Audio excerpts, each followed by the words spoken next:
係油麻地天主教小學6C班嘅朱樂妍。科學就是力量，科學就是力量，科學就是力量，科學就是力量。如果世界冇阻力點算啊？如果世界冇阻力，我去廁所都冇力去開蚊廁紙啦。沖完涼上嘢出翻嚟都好易跣親，想瞓覺好想上床都係冇人好上床。原來力喺我哋生活中係好重要噶。等我諗下有冇啲小實驗係可以關於力嘅先。傻傻，你覺得屋企咧有乜嘢可以做實驗啊？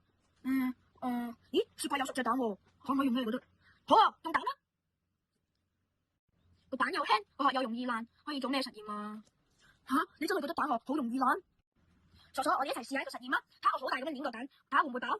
一定爆啦！你咁大力，好啊！而家開始試下先。大力啲啦，我已經好大力噶啦。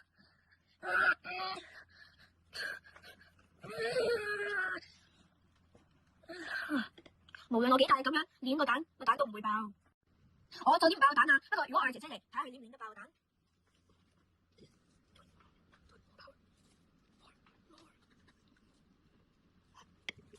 捏都係捏唔爆啊！無論我哋點樣捏隻蛋都唔會爆嘅原因，係因為手指嘅力會傳到手掌心，就會抵消咗。手指嘅力量平均分散喺蛋嘅各部分，蛋就會處於平均受力嘅狀態。再加上蛋殼係由碳酸鈣係組成嘅，就有一定嘅堅固性，所以無論我哋點樣捏隻蛋，都冇辦法可以捏爆佢。我哋而家做第二個蛋嘅實驗，如果我用呢支針拮落呢隻蛋，你覺得會點啊？梗係會爆啦！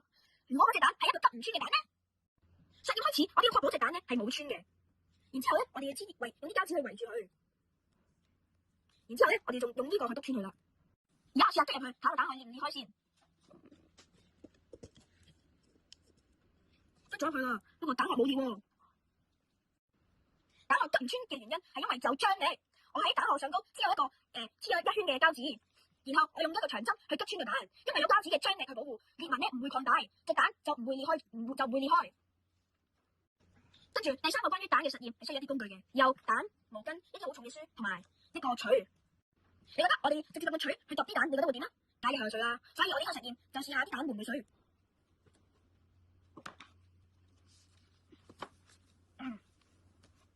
我而家鋪咗一條毛巾喺蛋嘅下低同埋上高，跟住咧我就擺啲好重嘅書喺上高，睇下我而家喺上高揼啲書，睇會點。